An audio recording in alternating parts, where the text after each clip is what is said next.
The World War II era is well known for its advances in science and technology. To win the war, you must be one step ahead of the enemy. The focus was on weapons, devices, and medicine that could be used quickly by the troops and allies in the field. Controversial experiments were conducted, with humans serving as test subjects in some cases. Others are enigmatic, including weapons and unusual occult technologies. The year was 1943, and the United States were looking for an advantage to help them win the Battle of the Atlantic. The Battle of the Atlantic was one of the most significant campaigns leading to an Allied victory in World War II. Supply lanes through the Atlantic Ocean allowed the Allies to speed up the build-up of air forces and the movement of troops, food, medicine, and equipment for the 1944 invasion of mainland Europe. Without victory at sea, the Allies would not have been able to win the Second World War. From 1939 to 1945, the Battle of the Atlantic was the longest continuous battle of World War II. Dubbed the Philadelphia Experiment, the US allegedly carried out a supposed top-secret government operation carried out in accordance with Albert Einstein's unified field theory.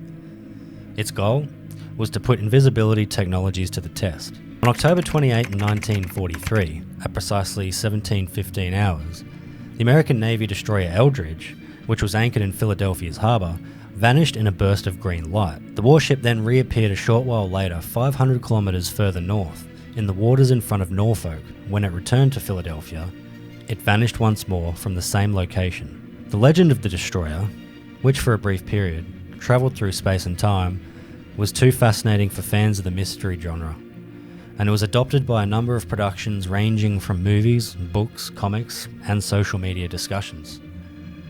Prior to the mid-1950s, there were no allegations of strange activity around any teleportation or invisibility experiments in North America during the 1940s, let alone in the Philadelphia area. What is the real legend of the USS Eldridge? Did the Philadelphia experiment really happen? Did the US Navy actually achieve teleportation, or even time travel? Before getting further into today's video, thank you so much for hanging out with me and watching today. My name is James, and this is the restricted section. We upload 3 times per week. If you enjoy stories like this one, please like the video, subscribe to our channel, and turn on notifications so you don't miss any of our future uploads. If there are any stories you would like to see in future videos, please let us know in the comments down below.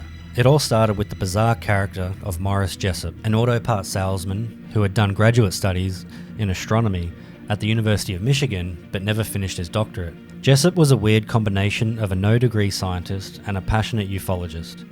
He spent his time searching for UFOs in order to catalogue the aliens within and criticising NASA, declaring on homemade leaflets that rocket-powered propulsion was not the way to conquer space.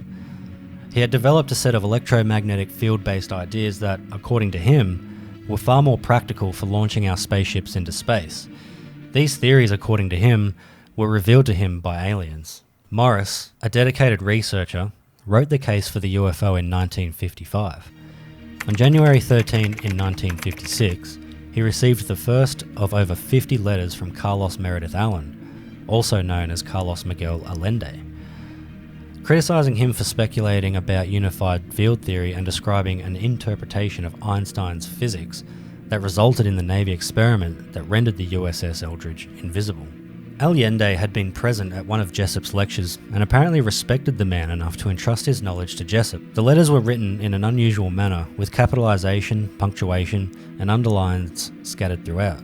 Letters were also written in a variety of colours. In his letters, Allende shared shocking information about the Philadelphia experiment with Jessup. Because Jessup was a believer in strange phenomena, he did not completely dismiss the concepts presented to him. He responded to Allende's letters by requesting further information. Over the course of the following few months, Jessup and Allende, a person who was never located because he used a vacant farm's return address for his letters, exchanged frequent correspondence. He claimed to have first-hand knowledge of the experiments in question. With each letter, more and more alarming details surfaced. Allende claimed to have seen the USS Eldridge vanish from the Philadelphia Naval Yard, and he also claimed that the US military had carried out what he called the Philadelphia experiment and was attempting to cover it up.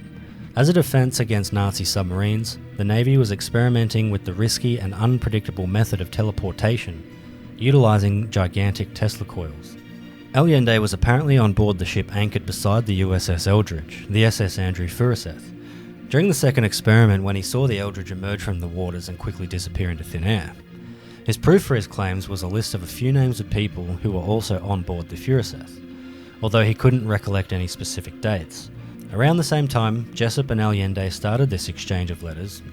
A mysterious gift marked Happy Easter was delivered to the US Office of Naval Research, or otherwise known as the ONR. A copy of Jessup's book was inside, highly scribbled in various colours of blue by what appeared to be 3 separate authors, all of whom referred to one another as gypsies. The notes discussed UFOs, claimed to know about extraterrestrial life on Earth, and implied that Jessup's work on unified field theory was too close to some extraterrestrial technology. There were numerous references to the Philadelphia experiment also. The annotated book, which in some circles came to be known as the Varro version, was privately printed in large quantities by 2 ONR agents. In 1957, the ONR asked Jessup if they could see an annotated copy of his book. He confirmed that the annotation matched Allende's handwriting. It has since been established that Allende was the one who delivered the package to the ONR, and he even admitted to writing all of the annotations in 1969. His goal? To scare the crap out of Jessup and dissuade him from furthering his research into unified field theory, which Allende regarded as harmful.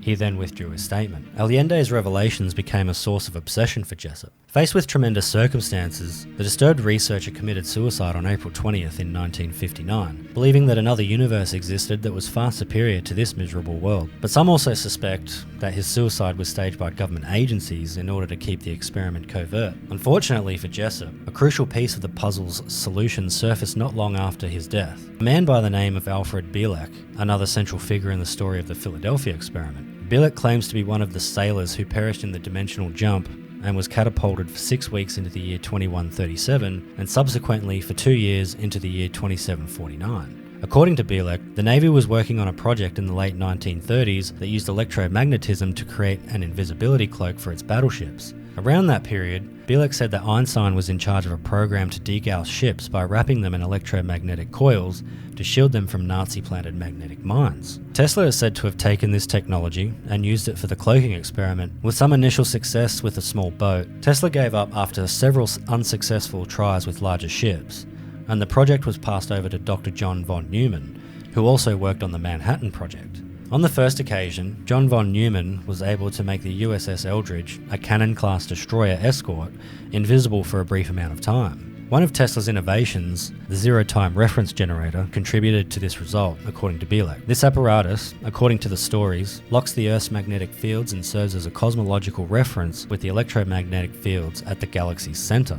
According to Bielek, Tesla warned von Neumann about a personnel problem that would arise during their experiment, but he continued nevertheless, and the Navy trained a crew exclusively for this operation. They then conducted a second test on August 12th of 1943. After being engulfed in a green ozone-laden haze, the ship allegedly vanished for several hours, traveling across time before eventually rematerializing. Sailors were also said to be extremely ill upon its return, with some engulfed in flames and others molecularly bound to the ship. According to the rumours, classified military documents revealed that the events had a detrimental effect on the Eldridge crew. The experiment was catastrophic. While the spacecraft, which was teleported 500 kilometres back and forth, many crew members were lost in the space-time continuum and never found their way back. The crew members experienced several adverse effects. The majority went insane, but a handful remained sane, only to be thrown into even worse conditions. One man sat at the table with his wife and child for supper, then got up, walked through the wall, and was never seen again. 2 others simply vanished into thin air, never to be seen again either. Another crew member vanished in the middle of a fight, much to the surprise of his opponent. There were numerous witnesses in all 3 incidents. The worst side effect, though, was when men became stuck. Getting stuck meant becoming invisible and unable to move, communicate, or engage with other people for an extended length of time. Others experienced mysterious illnesses. Others, though, were believed to have become merged with the ship. They were still alive, but with limbs bonded to the metal. The Navy eventually made the decision to stop testing this risky method and hypnotize all the survivors and those who had witnessed the incident in order to make them forget what had happened. Allende mentioned this in his letters to Dr. Jessup. Bielek, on the other hand, said that he and his brother, who was aboard the ship at the time, leaped off during the time warp and ended up in 1983 in Montauk, Long Island, at the Montauk Project, which is another secret government site also experimenting with time travel. Bielek provides a fascinating theory for how his time travel was feasible, referring to Tesla's zero-time generator. He said that Tesla's gadget was the key that allowed the ship to return to its original location. According to Bielek, We live in a 5-dimensional reality, with time being the 4th and 5th dimensions. He claimed that every human is given a set of locks that keep them in the time period from which they originated, but that the experiment broke those time references when he returned to Philadelphia. Bielek rose to fame, and talk shows competed for him, giving him thousands of dollars. He never disappointed his audience and recounted so many stories. Critics not believing in him and saying there were inconsistencies in his statements were met by Bielek saying, "Well, after 3 jumps through space and time, it's normal that my memory is a bit jumbled, wouldn't you say?"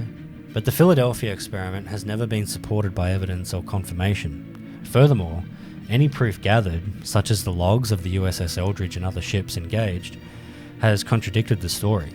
The ship's log, for example, shows that in the Bahamas on a shakedown voyage on the reported date of the experiment, October 28, 1943. And in the early 1940s, the Navy did perform tests in the Philadelphia naval shipyards to make naval vessels invisible, but in a different way and with an entirely different set of desired results. In these trials, researchers passed an electric current through hundreds of meters of cable wrapped around the hull of a ship to determine whether they might render the ship invisible to underwater and surface mines. Germany used magnetic mines in naval theatres, which would grab onto the metal hulls of the ships as they approached. This technology, in theory, would render the ships undetectable to this magnetic quality of the mines. So what actually took place on the US Eldridge that day then? According to Edward Dudgeon, a former American military officer, both the USS Eldridge and USS Engstrom had secret equipment on board, and both ships were dry docked in the Philadelphia Naval Yard. They weren't teleportation devices or invisibility cloaks made by extraterrestrials. Instead, they scrambled magnetic signatures of ships using the degaussing method, protecting them against magnetic torpedoes fired by U-boats. The green glow seen that day by witnesses was believed to be caused by an electrical storm or the St. Elmo's fire, a weather phenomenon in which plasma is produced in a strong electric field and emits a brilliant glow that resembles fire. The US Eldridge was given to Greece in 1951 and was then scrapped in the 1990s. It's now 79 years after the alleged experiment, but the stories about it still live up to this day, still full of mysteries and still full of unanswered questions. Once again, thank you for watching. I'm James, and this is the restricted section. I'll see you in the next one.